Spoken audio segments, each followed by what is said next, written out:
आचार्य जी, जैसे आप सामने हो, मौका भी है, फिर भी हम खुल क्यों नहीं पा रहे हैं? हम मतलब मैं। आदत है पुरानी। जीवन भी तो सामने रहता है, हम उसको कहाँ भुना पाते हैं।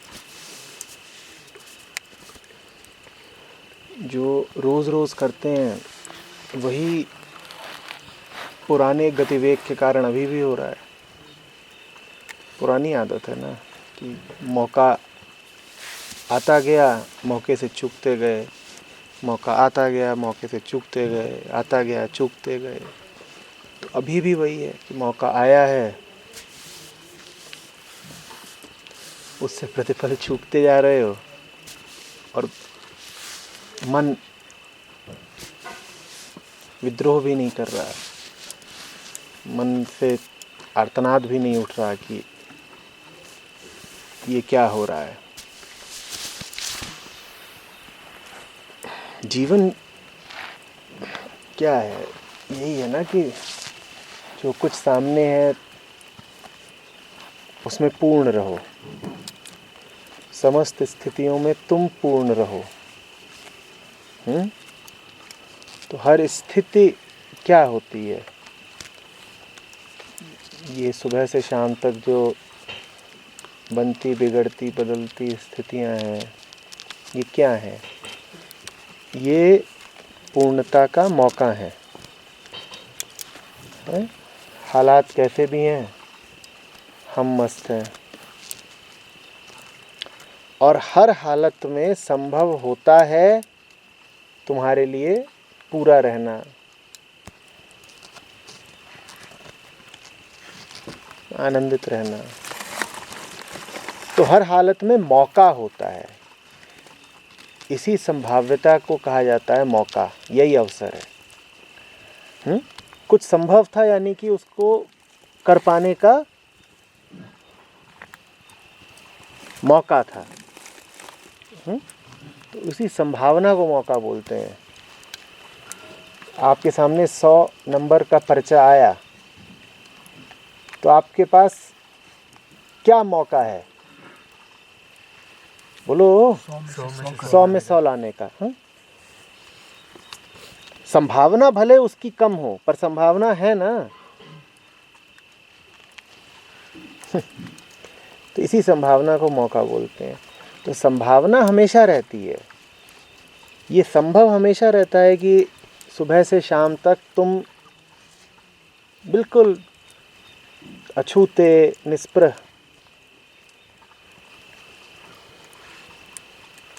निर्दोष निकल जाओ, पर हम उस मौके को गंवाए जाते हैं।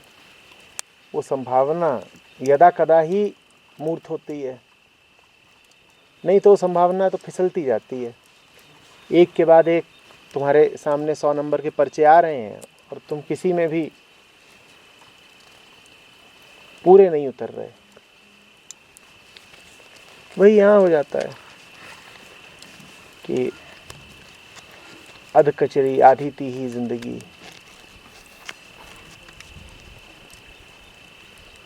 थोड़ा सा मिल गया ना, बहुत है। पास हो गए। 33% की आदत लग गई है और 33% से उठे तो 60 पे अटक गए कि अब तो पहला दर्जा भाई। 100 में 100 वाला चित्त ही खो गया है। पूरा मांगने वाली जिद ही खो गई है। पूरा नहीं मांगते हम। तो यहां से भी जो पूरा मिल सकता है वो मांग ही नहीं रहे। चढ़ के मांगना होता है। बिना मांगे आप दोगे नहीं? मैं दूंगा, तुम लोगे नहीं।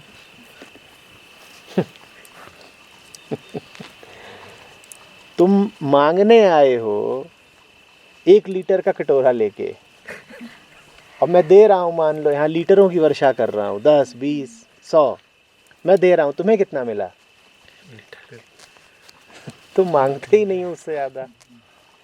तुम्हें थोड़ा सा मिल जाता है, उतने में संतुष्ट हो जाते हो, हैप्पी हैप्पी।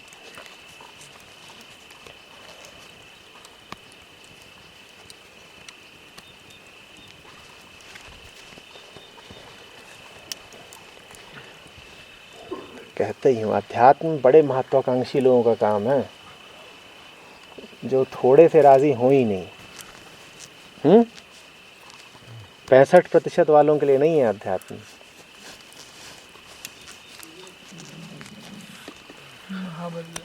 हाँ महाबर्गर। हाँ।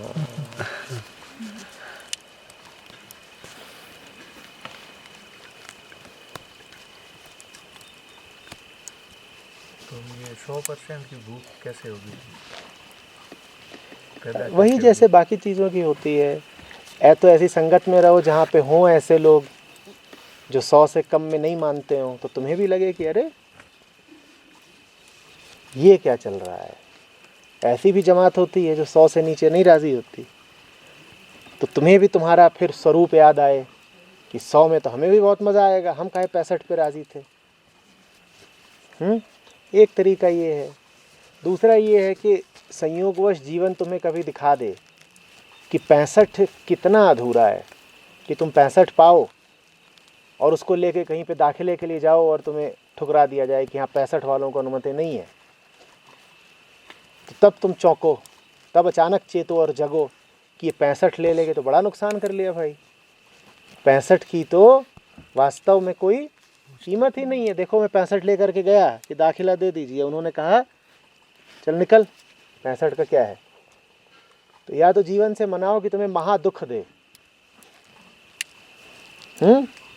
या फिर साधु की संगत दे दे। और इन दो के अलावा कुछ होता भी नहीं। दुनिया में 2 ही तरह के लोग पाओगे, एक जो साधु की संगत में है, दूसरे जो दुख में हैं या फिर दुख की कतार में है। दुख की कतार में होने का मतलब होता है सुख में है। तो अभी उनको यही लग रहा है कि सुख है भाई, सुख चल रहा है। तो 3 तरह के लोग हो गए फिर। हाँ, एक वो जो साधु संगत में है, उस स्थिति को बोलते हैं आनंद। एक वो जो दुख में है, और तीसरे वो जो दुख की कतार में है, यानी कि सुख में है। तो 3 तरह के लोग होते हैं दुनिया में, सुखी, दुखी, फिर तीसरे होते हैं आनंदित।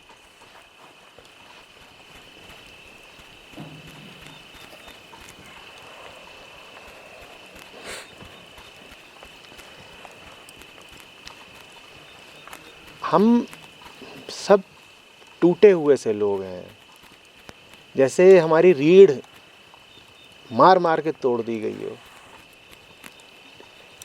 ऐसा भी नहीं है कि हमें किसी को यकीन नहीं कि ऊंचाइयां होती हैं, उड़ानें होती हैं। परम कुछ होता है। परम माने अल्टीमेट, ऊंचे से ऊंचा। ऐसा नहीं कि हमें उसका पूरा अविश्वास है, विश्वास भी हमें आ जाता है। बीच बीच में जीवन ऐसे गुल खिलाता है कि हमें यकीन आ जाता है कि कुछ होगा ज़रूर, वरना ये नहीं हो सकता था जादू। लेकिन हमारी रीढ़ ऐसी टूटी हुई है कि हमें अपने ऊपर यकीन नहीं है कि हमें मिलेगा। कबीर तो बोल गए, राम भजा जो जीता जग में, राम भजा सो जीता जग में। हमें अपने ऊपर यकीन नहीं है कि हम जीत सकते हैं। सिद्धांत हम कहते हैं कबीर ने ठीक बताया, राम भजोगे जो जीतोगे। पर हमारी हारने की ऐसी आदत पड़ी है कि अपने ऊपर भरोसा ही नहीं आता कि हम जीत सकते हैं। बात राम की नहीं है। राम ठीक है, अपनी जगह बैठे हैं, सुंदर हैं, बढ़िया हैं। हमें भरोसा किस पर नहीं है? राम पर हम नास्तिकता नहीं रख रहे। हमारी नास्तिकता किसके ऊपर है? अपने ऊपर है। अगर हम यकीन नहीं रख पा रहे, अगर हमारी अश्रद्धा है, अनिष्ठा है, तो राम पर कम है, खुद पर ज्यादा है। अपने पर भरोसा टूट गया है। दुनिया ने ऐसा हम में यकीन डाला है नाकाबिल होने का, कुपात्र होने का, कि भीतर ये भावना घर कर गई है कि मुझे कुछ ऊंचा मिल नहीं सकता।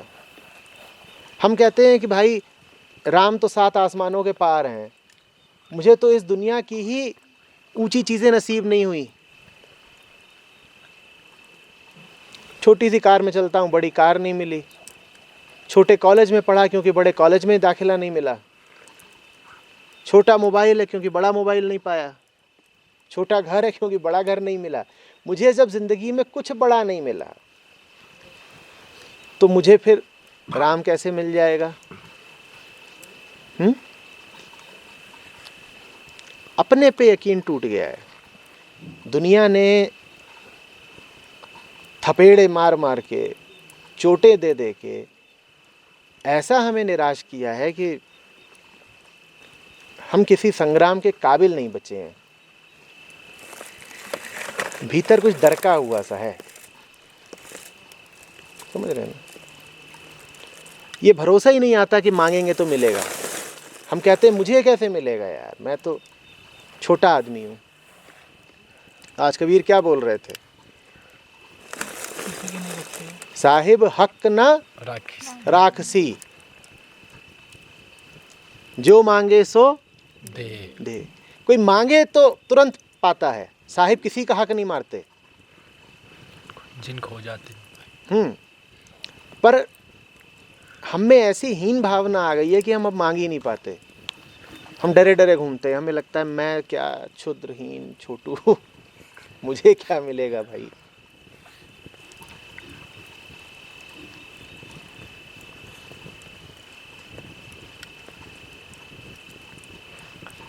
आध्यात्म एक तरह से परम अहंकार का नाम है। आप में ऐसी अहंता होनी चाहिए, ऐसी अहंता होनी चाहिए कि आप कहो कि ऊंचे से ऊंचा संभव है मेरे लिए, ऊंचे से ऊंचा संभव है मेरे लिए। असंभव ही नहीं है, हक है मेरा यही नहीं कि मौका है, हक है।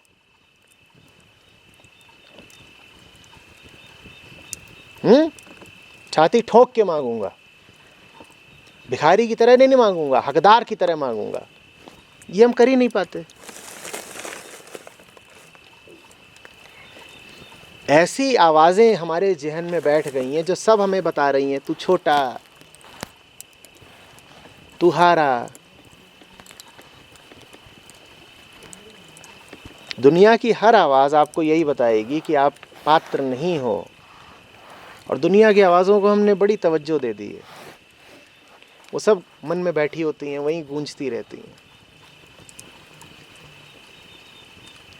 तो पूरा फिर जीवन ही निकल रहा है हीनता की भावना में।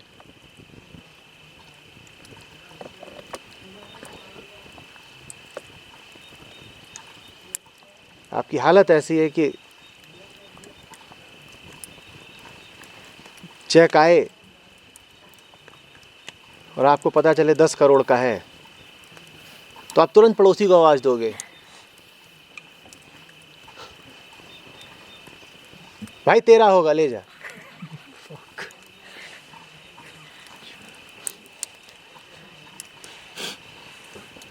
ये भरोसा ही टूट गया है कि मेरे साथ भी उच्चतम हो सकता है। हाँ, कोई दुर्घटना का आशय हो, कोई क्षुद्रता की बात हो, कोई बुरी खबर हो, तो आप सबसे पहले कहोगे जरूर मेरे हुआ है, जरूर मेरे साथ घटी है। जिस मोहल्ले में आप रहते हो उससे आप दूर हो और खबर आए कि उसके एक मोहल्ले में, एक घर में, उस मोहल्ले के एक घर में आग लग गई, आप वहीं पे रोना शुरू कर दोगे, सर पीट लो, क्योंकि मेरा ही है मालूम है, और पनौती है कौन। मोहल्ले में घर कितने हैं? 350। तुरंत आप अपना माथा बजा दोगे, मेरा ही है, मुझे मालूम है।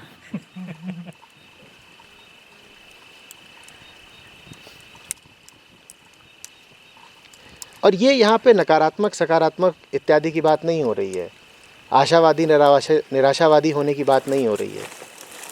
यहाँ पे बात हो रही है कि तुम अपना मूल्यांकन कैसे करते हो, तुमने अपनी औकात कितनी नापी है।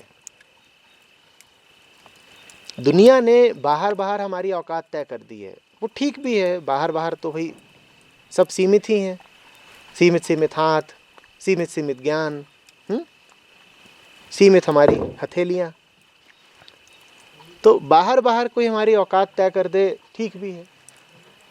हमने उस बाहरी को भीतर आरोपित कर लिया है। जैसे कोई बाहर से तुम्हें बता दे कि तुम 5 फीट 5 इंच के हो और तुम भीतर भी उतने ही रह जाओ। जैसे कोई बाहर से तुम्हें बता दे कि तुम आर्थिक रूप से मध्यम वर्ग के हो और तुम भीतर भी क्या हो जाओ, मध्यम वर्ग के हो जाओ, internally middle class from the heart. ये दुर्घटना घटी है हमारे साथ।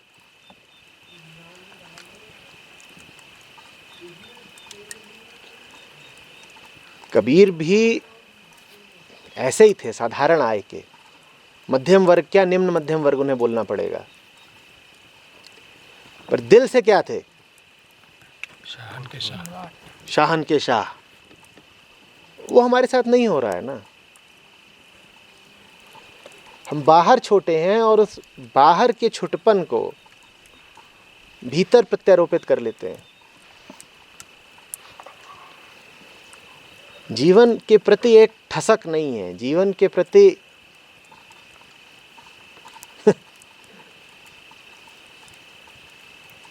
हकदार होने की भावना नहीं है।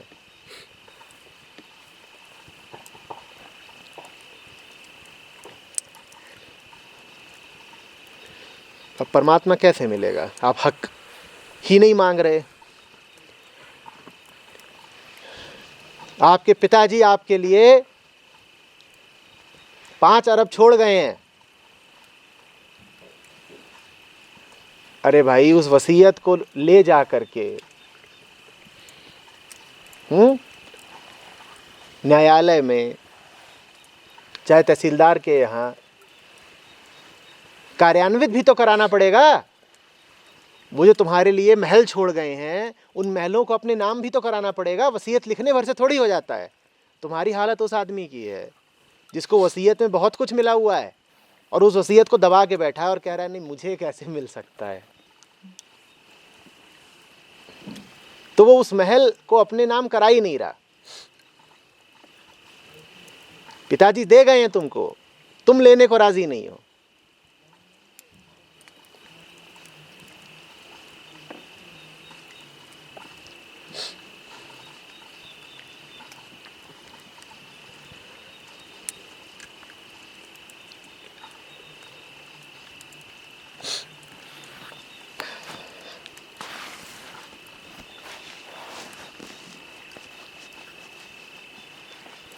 यहां भी तो यही हो रहा है।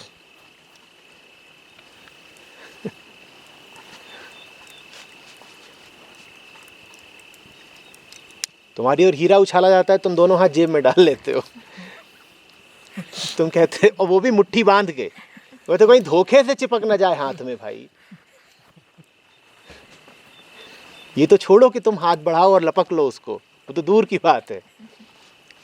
तुम मुट्ठी बांधते हो और दोनों हाथ जेब में घुसेड़ लेते हो कि कहीं धोखे से भी हाथ ना आ जाए। सारी धारणाएं, सारी जिंदगी हमने अपनी मीडियोक्रिटी के इर्द गिर्द खड़ी कर ली है।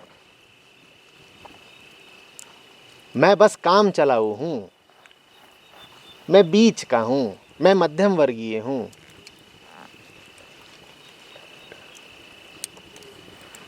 हद से हद औसत श्रेणी का हूं, उससे अधिक मेरी गुणवत्ता नहीं है। उससे ऊपर का कुछ होने लगता है, तुम कहते हो मेरे लिए थोड़ी है।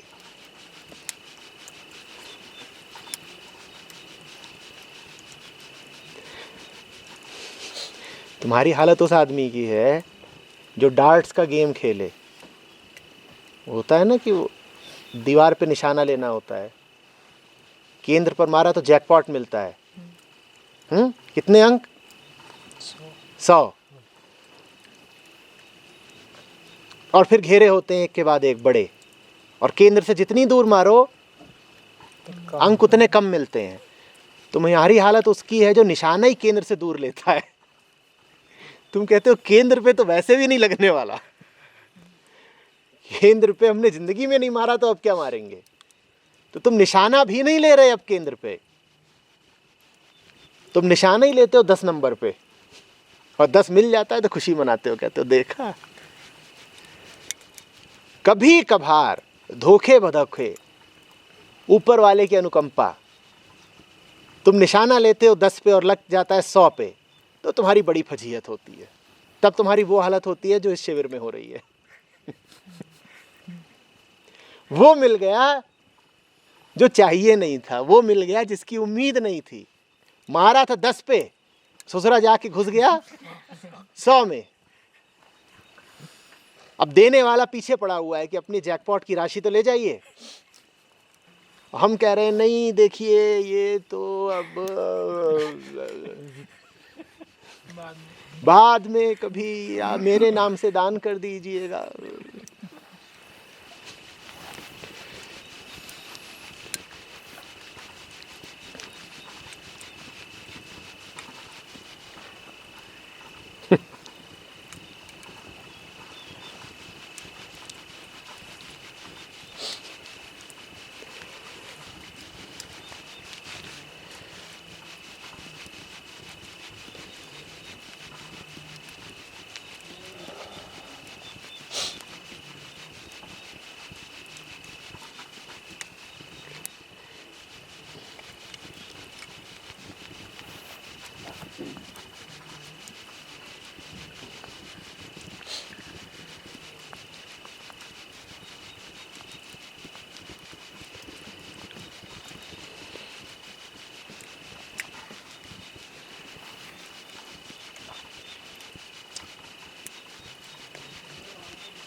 इस बात को गांठ बांध लो।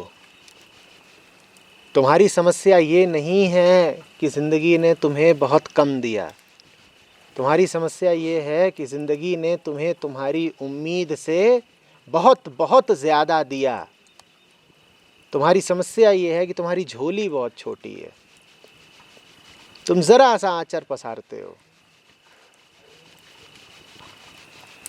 फिर दोहरा रहा हूँ, तुम्हें जो मिल गया है, तुम्हारी समस्या ये है कि तुम अपने आप को उसके काबिल नहीं समझते, इसीलिए जो मिला हुआ है उसको भी नष्ट किए दे रहे हो, व्यर्थ जाने दे रहे हो। कोई ये ना कहे कि जीवन ने मुझे दिया नहीं, दिया जीवन ने बहुत, तुमने लिया नहीं। और जीवन जितना देता जाता है तुम्हारी उलझन उतनी बढ़ती जाती है। ना लेना हो तो कहते हैं लालच नहीं करते। तुम्हारा तो लालच भी इतना ही छोटा है ना। जब तुम मांगते हो तो कितना मांगते हो? इतना। लालच भी तुम्हारा इससे ऊपर नहीं जाता। जब तुम छोड़ते हो तो कितना छोड़ दोगे? इतना। और मांगते भी हो तो कितना मांगते हो? इतना। अब इतने के खेल से परमात्मा का कोई लेना ही देना नहीं है। इतना खेल तो तुम खेले जाओ। ये तुम्हारा सन्यास, ये तुम्हारी विरक्ति, ये तुम्हारा त्याग, तुम इतना इतना छोड़ रहे हो। वो ऊपर बैठ के हंसता है, कहता है ये देखो ये त्याग कर रहे हैं। तो ससुरे तेरे पास है क्या त्यागने को?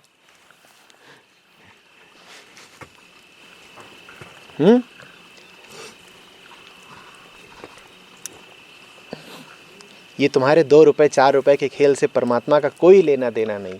तुम 2 कमाओ कि 4 गवाओ, ये सब तुम्हारे अपने व्यक्तिगत मसले हैं। उधर अरबों करोड़ों की बातचीत चलती है। वो करने कि तुम पात्रता नहीं मानते अपनी।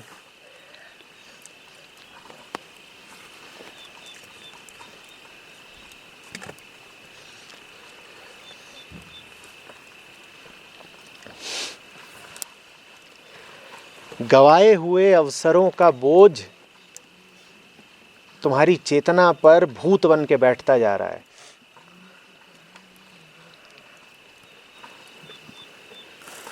इसीलिए मैं सुबह भी कह रहा था कि सबसे अभागी वो होते हैं जिनके परमात्मा निकटतम होता है, चाहे गुरु रूप में चाहे किसी रूप में। क्योंकि गुरु या परमात्मा तुम्हारे जितने निकट हैं, तुमने जो अवसर गवाया वो उतना बड़ा है, तुमने जो नुकसान सहा वो उतना बड़ा है। अब तुम्हारी रूह कांपेगी नहीं?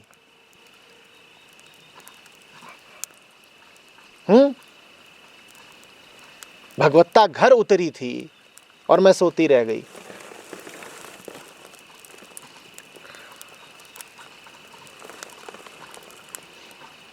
और ये नुकसान अब तुम्हें जीने नहीं देगा।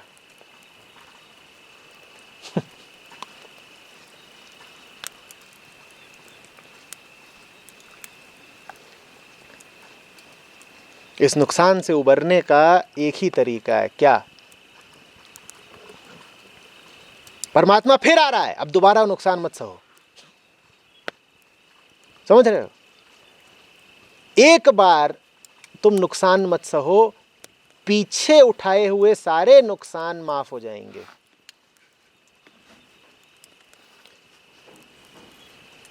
एक बार जीत लो, पुरानी सारी हारें माफ हो जाएंगी।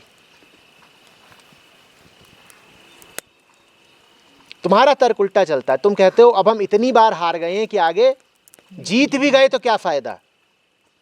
बूढ़े लोगों द्वारा अक्सर तुम ये तर्क सुनोगे कि अरे बेटा अभी इस उम्र में, अब तो अगली पारी में देखेंगे।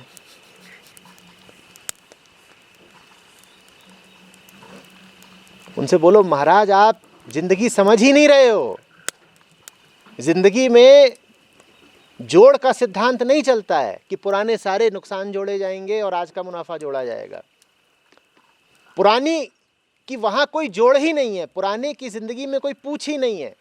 तुम आज जीत लो तो विजेता कहला जाओगे। तुमने 100 दफा लड़ाइयां हारी, तुम आज जीत लो तुम विजेता कहला जाओगे। तुम्हारा पूरा इतिहास साफ हो जाएगा, माफ हो जाएगा। पर तुम कहते हो नहीं अब तो 100 दफे हार चुके, अब जीत भी गए तो क्या फायदा। ये तर्क बेहुदा है।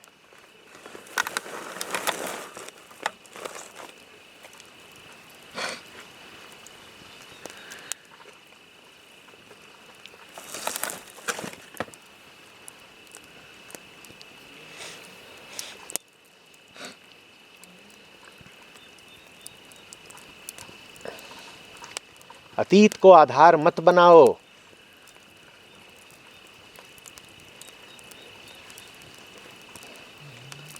जमाने ने तुम्हें तुम्हारे बारे में क्या बताया है उसको आधार मत बनाओ। जमाने की पैदाइश नहीं हो तुम, परमात्मा के बच्चे हो। और वहां से जो कुछ भी आता है उसमें पूर्णता की संभावना होती है। दुनिया चाहे तुमसे कुछ भी बोले।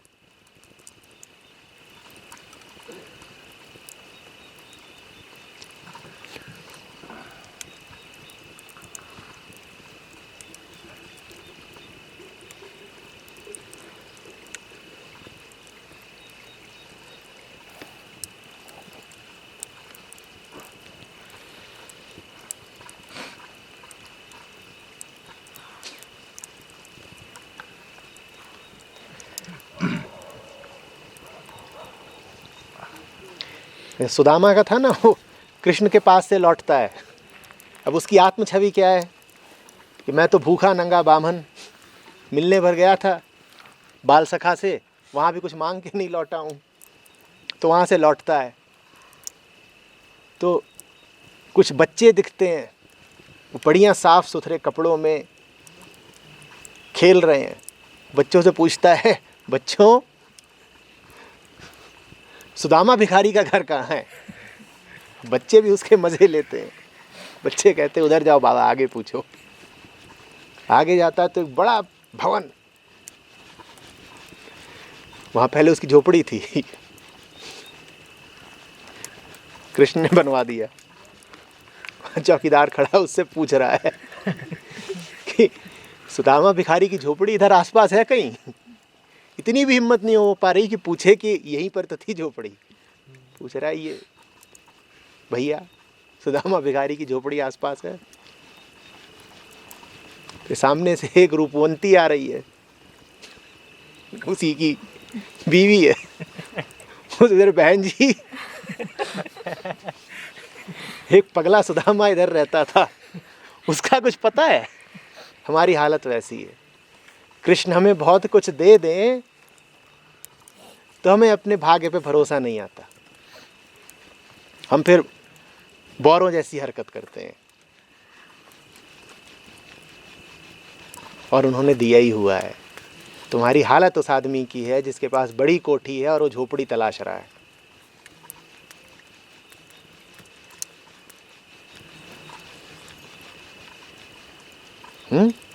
तुम कहोगे पर हमें वो बड़ी कोठी कहीं दिखती नहीं। सुदामा को दिखी थी कोठी, दिख के भी नहीं दिखी ना, दिखी पर क्या दिखी? उसने देख के कहा अरे नहीं मेरी तो नहीं हो सकती, तो क्या दिखी उसे? नहीं दिखी ना। बात आंखों की नहीं है, बात मन की है। तुम्हारा मन लघुता में डूब गया है, तुम आंतरिक रूप से वामन हो गए हो।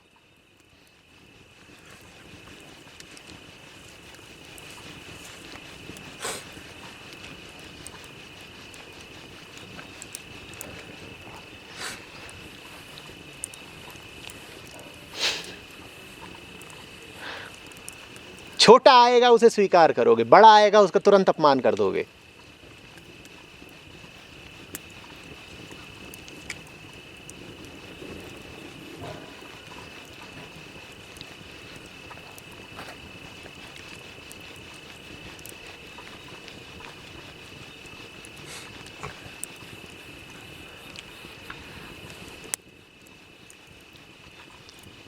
छोटा पहचान में आ जाता है, पॉकेट में आ जाता है।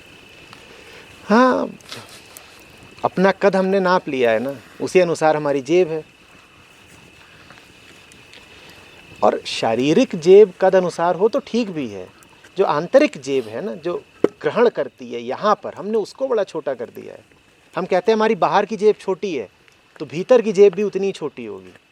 ये है दुर्भाग्य।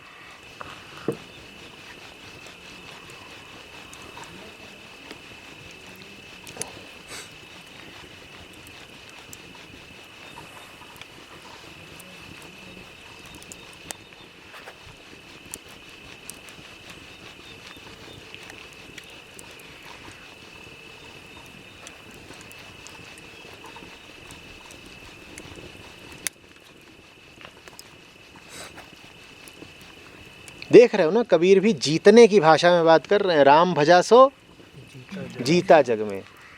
तुम्हें जीतने का कोई आकर्षण ही नहीं। तुमसे कहा जाता है खेल में भी कि जीतो, तुम कहते हो जीतते जीतते हार उठा लाते हो। ये हरनता होना तुम्हारे रामहीन होने का प्रमाण है और कुछ नहीं।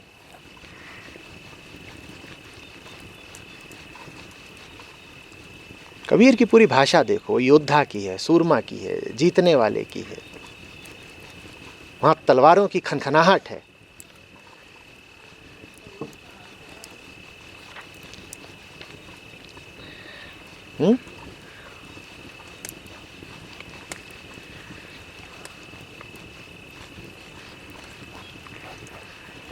एक जगह आचार्य जी मैंने कहीं पढ़ा था कि भौतिकता की पराकाष्ठा पे धर्म का उदय होता है। तो ना तो और वो पराकाष्ठा तुम्हें मिलेगी नहीं कभी, क्योंकि तुम अरबपति कभी होने नहीं वाले। तो धर्म तो गया खिड़की के बाहर।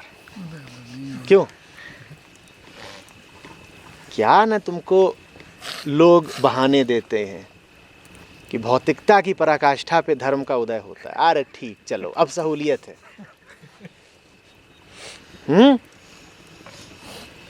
न नौमन तेल होगा न राधा नाचेगी।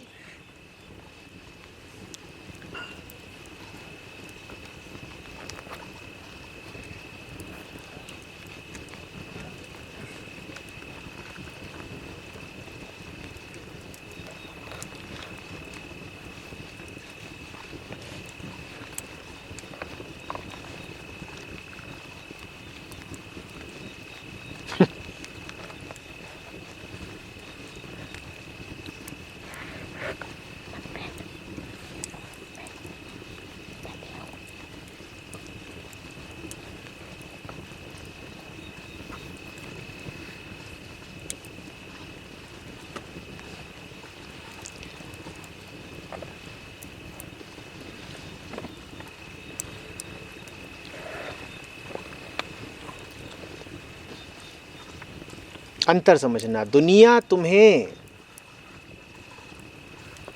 तुम्हारी हैसियत देख के देती है, परमात्मा बस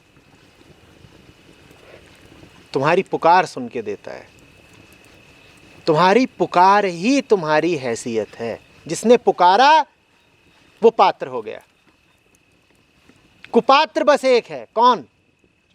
जो पुकारता ही नहीं, जो मांगता ही नहीं। दुनिया का सिद्धांत परमात्मा पे मत चलाओ।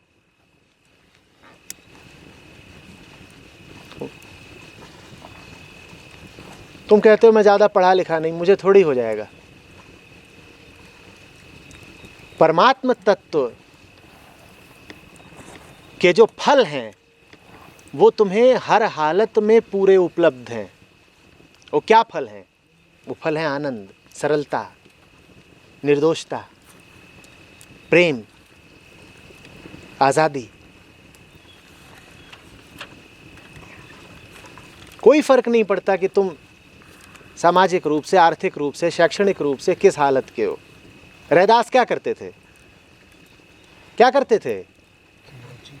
जूते सीते थे। तो उन्होंने जितना पाया परमात्मा को उतना किसी ने नहीं पाया। कबीर क्या करते थे?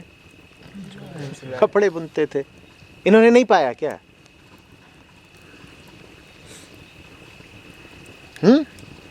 ठीक है, बाजार की चीजें तुम्हें उतनी ही मिलेंगी जितना तुम्हारी जेब में पैसा है, उससे मैं नहीं इनकार कर रहा हूं।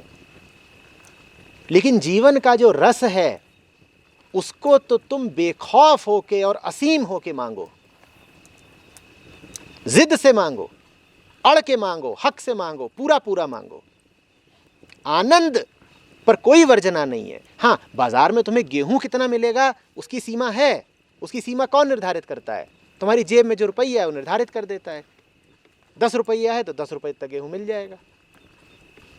पर आनंद और तृप्ति तुम्हें कितने मिल सकते हैं जीवन में, उस पर कोई सीमा, कोई वर्जना नहीं है। वो पूरा मांगा करो, हर हालत में पूरा मांगा करो। प्रेम पर कोई सीमा नहीं है, वो पूरा मांगो।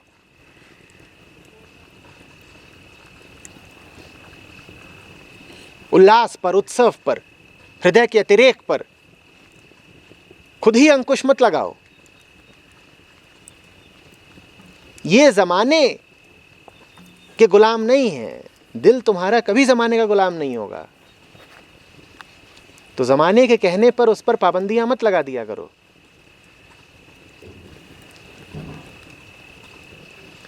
अपनी गरीबी में नाचो, अपने दुर्भाग्य में नाचो, अपनी चोट में नाचो।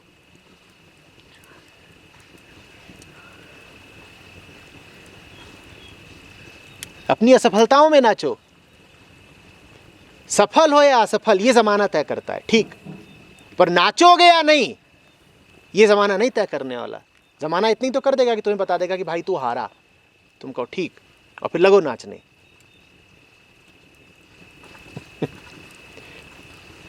जब तुम अपनी हार में नाचो तब जानना कि राम भजा सो जीता जग में।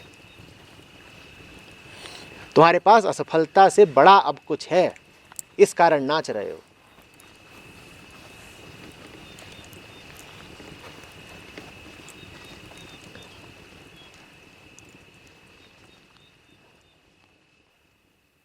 गुरु